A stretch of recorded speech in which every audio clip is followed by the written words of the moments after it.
ಆದುದೆಲ್ಲ ಒಳ್ಳೆಯದಕ್ಕೆ ಆಗಿದೆ, ಆಗುವುದೆಲ್ಲ ಒಳ್ಳೆಯದೇ ಆಗುತ್ತಿದೆ, ಆಗಲಿರುವುದು ಸಹ ಒಳ್ಳೆಯದೇ ಆಗಲಿದೆ. ರೋಧಿಸಲು ನೀನೇನು ಕಳೆದುಕೊಂಡಿರುವೆ?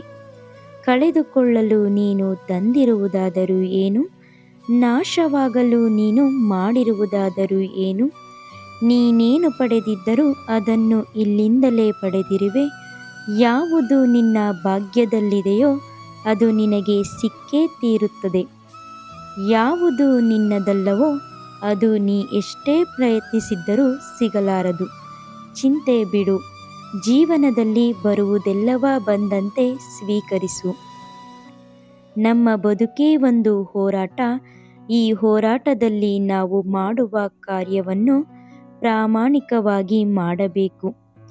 ಏನು ಆಗಬೇಕೋ ಅದು ಆಗೇ ತೀರುತ್ತದೆ. ಅದನ್ನು ತಡೆಯಲು ನಮ್ಮಿಂದ ಸಾಧ್ಯವಿಲ್ಲ. ಸತ್ಯದ ದಾರಿಯಲ್ಲಿ ಹೋಗು. ನೀನು ನಡೆಯುವಾಗ ಪಾತಾಳಕ್ಕೆ ಬಿದ್ದರೆ ನಿನ್ನನ್ನು ಮೇಲೆತ್ತಲು ನಾನು ಬಂದೇ ಬರುತ್ತೇನೆ. ಸ್ವರ್ಗದಲ್ಲಿ ಎಲ್ಲವೂ ಇದೆ, ಆದರೆ ಸಾವಿಲ್ಲ. ಭಗವದ್ಗೀತೆಯಲ್ಲಿ ಎಲ್ಲವೂ ಇದೆ, ಆದರೆ ಸುಳ್ಳಿಲ್ಲ.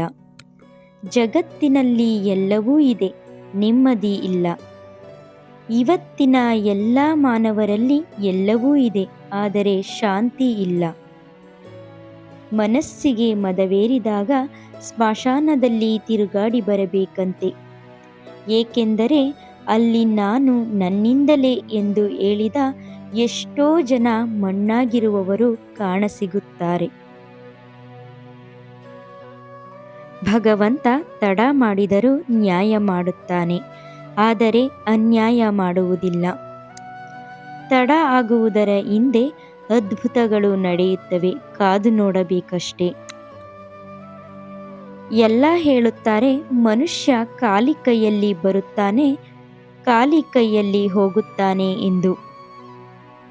ಆದರೆ ಮನುಷ್ಯ ಬರುವಾಗ ಭಾಗ್ಯದ ಜೊತೆ ಬರುತ್ತಾನೆ, ಹೋಗುವಾಗ ಕರ್ಮದ ಫಲ ಕೊಂಡು ಹೋಗುತ್ತಾನೆ. ಬದುಕುವುದಕ್ಕಾಗಿ ದುಡಿಯುವುದು ಅನಿವಾರ್ಯ. ಹಾಗಂತ ಫಲದ ಮೇಲೆ ಕಣ್ಣಿಟ್ಟು ಕೆಲಸ ಮಾಡಿದರೆ ನಿರಾಸೆ ಹೆಚ್ಚು. ಕೆಲಸವನ್ನು ಶ್ರದ್ಧೆಯಿಂದ ಪ್ರೀತಿಯಿಂದ ಮಾಡಿದರೆ ಫಲ ಇಂದಲ್ಲ ನಾಳೆ ದೊರಕಿಯೇ ದೊರಕುತ್ತದೆ. ಒಂದು ಬಾರಿ ಅರ್ಜುನ ಶ್ರೀಕೃಷ್ಣನನ್ನು ಕೇಳಿದ, ಈ ಗೋಡೆಯ ಮೇಲೆ ಒಂದು ಸಂದೇಶ ಬರಿ. ಅದು ಹೇಗಿರಬೇಕೆಂದರೆ, ಖುಷಿಯಲ್ಲಿದ್ದಾಗ ಓದಿದರೆ ದುಃಖವಾಗಬೇಕು, ದುಃಖವಾಗಿದ್ದಾಗ ಓದಿದರೆ ಖುಷಿಯಾಗಬೇಕು. ಕೃಷ್ಣನು ಬರೆದ, ಈ ಸಮಯ ಕಳೆದು ಹೋಗುತ್ತದೆ. ಅಕ್ಕಿ ಅನ್ನಕ್ಕೆ ಕೇಳಿತು, ನೀನು ನಾನೇ ಆಗಿದ್ದೆ, ಆದರೆ ಹೇಗೆ ಅನ್ನವಾದೆ ಎಂದು.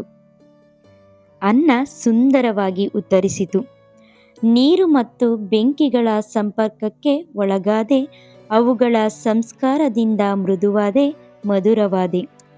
ಅಕ್ಕಿ ಎನ್ನುವ ಭಾವ ಕಳೆದುಕೊಂಡೆ, ಅನ್ನ ಎನ್ನುವ ಅನುಭವ ಪಡೆದುಕೊಂಡೆ. ಅದೇ ರೀತಿ ಸಜ್ಜನರ ಸಂಗದಿಂದ ನಮ್ಮಲ್ಲಿರುವ ಅಜ್ಞಾನದುರಿತ ದುಮ್ಮಾನಗಳ ಕಾಠಿಣ್ಯತೆ ತೊಲಗಿ ಪುಣ್ಯ ಜ್ಞಾನ ಮೋಕ್ಷಗಳೆಂಬ ಮೃದುತ್ವದ ಅನುಭವ ದೊರೆಯುತ್ತದೆ. ಚಿಂತಿಸಲು ನೀನೇನು ಕಳೆದುಕೊಂಡಿರುವೆ? ನಿಷ್ಠೆಯಿಂದಿರಲು ನೀನೇನು ಪಡೆದುಕೊಂಡಿರುವೆ? 3 ದಿನದ ಈ ನಾಟಕದಲ್ಲಿ ಕಳೆದುಕೊಳ್ಳಬೇಕಾಗಿರುವುದು ಕರ್ಮ ಒಂದೇ, ಪಡೆಯಬೇಕಾಗಿರುವುದು ಪುಣ್ಯ ಒಂದೇ. ದೊಡ್ಡ ಮನುಷ್ಯನಾಗುವುದು ಒಳ್ಳೆಯದು, ಆದರೆ ಒಳ್ಳೆಯ ಮನುಷ್ಯನಾಗುವುದು ದೊಡ್ಡ ವಿಷಯ. ದುಃಖದ ಬಗ್ಗೆ ಚಿಂತಿಸತೊಡಗಿದರೆ ಸದಾ ದುಃಖಿಯಾಗಿಯೇ ಉಳಿಯುತ್ತೀಯ. ಸದಾ ಸುಖ ಸಂತೋಷಗಳನ್ನು ಧ್ಯಾನಿಸುತ್ತಿದ್ದರೆ ಮುಂದೆ ಸುಖಿಯಾಗುತ್ತೀಯ.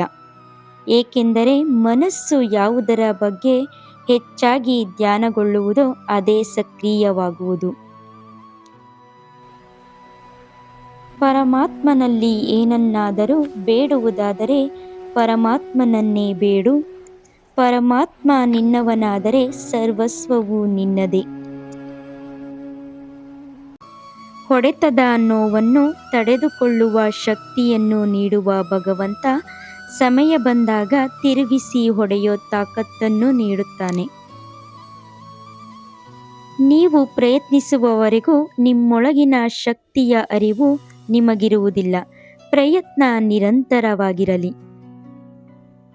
ಒಂದು ವೇಳೆ ಮನುಷ್ಯ ತನ್ನ ನಿರೀಕ್ಷೆಗಳ ಮೇಲೆ ನಿರಂಕುಶ ಹಾಕಿ ತನ್ನ ವಿಚಾರಗಳನ್ನು ಬೇರಾವುದೋ ವ್ಯಕ್ತಿಯ ಪರಿವರ್ತನೆಯ ಬದಲು ತನ್ನ ಅಂತರಂಗವನ್ನು ಪರಿವರ್ತನೆ ಮಾಡುವ ಪ್ರಯತ್ನ ಮಾಡಿದರೆ ನಾವು ಸಂಬಂಧಗಳಲ್ಲಿ ಸಂತೋಷವನ್ನು ಹುಡುಕುವಲ್ಲಿ ಕಷ್ಟವಾಗುವುದೇ ಇಲ್ಲ.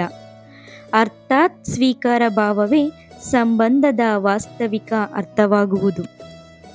ಸಮಸ್ಯೆ ಸವಾಲುಗಳನ್ನು ಯಾರು ಅವಕಾಶಗಳನ್ನು ಪರಿವರ್ತನೆ ಮಾಡಿಕೊಳ್ಳುತ್ತಾರೋ ಅವರು ಮಾತ್ರ ಬದುಕಿನಲ್ಲಿ ಗಟ್ಟಿಯಾಗಿ ನಿಲ್ಲಬಲ್ಲರು. ಒಂದು ಕಲ್ಲು ಒಂದೇ ಸಾರಿ ಮಾತ್ರ ಮಂದಿರಕ್ಕೆ ಹೋಗುತ್ತದೆ, ಹೋಗಿ ಭಗವಂತನಾಗುತ್ತದೆ. ಆದರೆ ಪ್ರತಿದಿನವೂ ಮಂದಿರಕ್ಕೆ ಹೋಗುವ ಮನುಷ್ಯನು ಮಾತ್ರ ಕಲ್ಲಾಗಿಯೇ ಇರುತ್ತಾನೆ. ಯಾವ ರಾಜನು ಸದಾಕಾಲ ರಾಜನಾಗಿರುವುದಿಲ್ಲ. ಯಾವ ಶ್ರೀಮಂತನು ಕೊನೆಯವರೆಗೂ ಶ್ರೀಮಂತನಾಗಿರುವುದಿಲ್ಲ. ಯಾವ ಬಡವನು ಕೊನೆಯವರೆಗೂ ಬಡವನಾಗಿಯೇ ಇರುವುದಿಲ್ಲ. ಈ ಜಗತ್ತಿನಲ್ಲಿ ಯಾವುದೂ ಕೂಡ ಶಾಶ್ವತವಲ್ಲ. ಪರಿವರ್ತನೆಯೇ ಜಗದ ನಿಯಮವಾಗಿದೆ. ಬದುಕಿನಲ್ಲಿ ಅತಿಯಾಗಿ ಮೌನಿಯಾಗಿರುವುದು ಒಳ್ಳೆಯದಲ್ಲ. ಸಮಯಕ್ಕೆ ಸರಿಯಾಗಿ ತಪ್ಪುಗಳನ್ನು ವಿರೋಧಿಸುವುದನ್ನು ಕಲಿಯಿರಿ. ದೇವರು ನಮ್ಮ ಜೊತೆಗಿಲ್ಲ, ನಮ್ಮ ಮನಸ್ಸಿನಲ್ಲಿಯೂ ಇಲ್ಲ, ಕೇವಲ ನಮ್ಮ ಆತ್ಮವಿಶ್ವಾಸದಲ್ಲಿರುತ್ತಾನೆ. ಯಾವಾಗ ಮನುಷ್ಯನು ತಾನು ಮಾಡಿದ ಕರ್ಮ ಫಲಗಳನ್ನು ಇದೇ ಜನ್ಮದಲ್ಲಿ ಅಥವಾ ಮುಂದಿನ ಜನ್ಮದಲ್ಲಿ ಅನುಭವಿಸಬೇಕಾಗುತ್ತದೋ ಎಂಬ ಜ್ಞಾನವನ್ನು ಅರಿತುಕೊಳ್ಳುತ್ತಾನೋ ಆಗ ಇಡೀ ಜಗತ್ತು ಬದಲಾವಣೆಯತ್ತ ಸಾಗಿಬಿಡುತ್ತದೆ.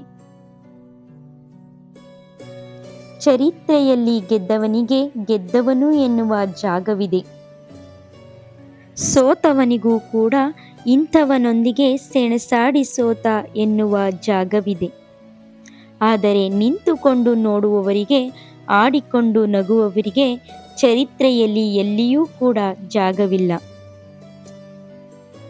ಕೋಪದಿಂದ ಮಾತನಾಡಿದರೆ ಗುಣವನ್ನು ಕಳೆದುಕೊಳ್ಳುತ್ತೇವೆ. ಹೆಚ್ಚಾಗಿ ಮಾತನಾಡಿದರೆ ಶಾಂತಿಯನ್ನು ಕಳೆದುಕೊಳ್ಳುತ್ತೇವೆ.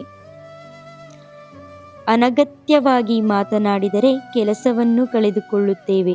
ಅಹಂಕಾರದಿಂದ ಮಾತನಾಡಿದರೆ ಪ್ರೀತಿಯನ್ನು ಕಳೆದುಕೊಳ್ಳುತ್ತೇವೆ. ಸುಳ್ಳು ಮಾತನಾಡಿದರೆ ಹೆಸರನ್ನು ಕಳೆದುಕೊಳ್ಳುತ್ತೇವೆ. ವೇಗವಾಗಿ ಮಾತನಾಡಿದರೆ ಅರ್ಥವನ್ನು ಕಳೆದುಕೊಳ್ಳುತ್ತೇವೆ. ಪ್ರೀತಿಯಿಂದ ಮಾತನಾಡಿದರೆ ಎಲ್ಲವನ್ನೂ ಗಳಿಸುತ್ತೇವೆ. ಬದುಕಿನಲ್ಲಿ ಏನೇ ನಡೆದರೂ ಒಳ್ಳೆಯದೇ. ವರ್ತಮಾನದಲ್ಲಿ ಏನಾಗುತ್ತಿದೆಯೋ ಅದೆಲ್ಲವೂ ಉತ್ತಮವಾಗಿಯೇ ನಡೆಯುತ್ತದೆ. ಮುಂದೆ ಏನಾಗುವುದೋ ಅದೆಲ್ಲವೂ ಚೆನ್ನಾಗಿಯೇ ಇರುತ್ತದೆ. ಭವಿಷ್ಯದ ಬಗ್ಗೆ ಚಿಂತಿಸಬೇಡಿ, ವರ್ತಮಾನದಲ್ಲಿ ಜೀವಿಸಿ. ಒಂದು ಬಾರಿ ಅರ್ಜುನ ಶ್ರೀಕೃಷ್ಣನನ್ನು ಕೇಳುತ್ತಾನೆ, ಎಲ್ಲವೂ ಹಣೆಬರಹದಲ್ಲಿ ಬರೆದಿದ್ದರೆ ಪ್ರಯತ್ನಪಟ್ಟು ಫಲವೇನು ಎಂದು. ಆವಾಗ ಶ್ರೀಕೃಷ್ಣನು ಉತ್ತರಿಸುತ್ತಾನೆ, ಯಾರಿಗೆ ಗೊತ್ತು ಪ್ರಯತ್ನಪಟ್ಟರೆ ಸಿಗುತ್ತದೆ ಎಂದು. ಹಣೆಬರಹದಲ್ಲಿ ಬರೆದಿದ್ದರೆ ಪ್ರಯತ್ನಂ ಸರ್ವಸಿದ್ಧಿ ಸಾಧನಂ. ಒಮ್ಮೆ ನಾರದರು ಶ್ರೀಕೃಷ್ಣನನ್ನು ಕೇಳಿದರಂತೆ, ಈ ಪ್ರಪಂಚದಲ್ಲಿ ಎಲ್ಲರೂ ದುಃಖಿಗಳಾಗಿದ್ದಾರೆ ಯಾಕೆ ಎಂದು. ಆಗ ಶ್ರೀಕೃಷ್ಣನು ಮುಗುಳ್ನಗುತ್ತಾ ಹೇಳಿದನಂತೆ, ಸುಖ ಎಲ್ಲರ ಬಳಿಯೂ ಇದೆ, ಆದರೆ ಎಲ್ಲರೂ ಇನ್ನೊಬ್ಬರ ಸಂತೋಷದಿಂದ ದುಃಖಿಗಳಾಗಿದ್ದಾರೆ ಅಷ್ಟೇ.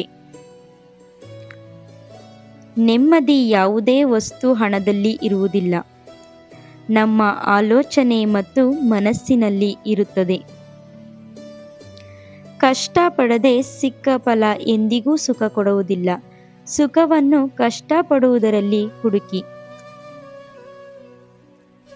ಸ್ನಾನ ದೇಹವನ್ನು, ಧ್ಯಾನ ಮನಸ್ಸನ್ನು, ದಾನ ಧನವನ್ನು, ಯೋಗ ಜೀವನವನ್ನು, ಪ್ರಾರ್ಥನೆ ಆತ್ಮವನ್ನು, ವ್ರತ ಆರೋಗ್ಯವನ್ನು, ಕ್ಷಮೆ ಸಂಬಂಧಗಳನ್ನು, ಪರೋಪಕಾರ ಅದೃಷ್ಟವನ್ನು ಪವಿತ್ರಗೊಳಿಸುತ್ತದೆ.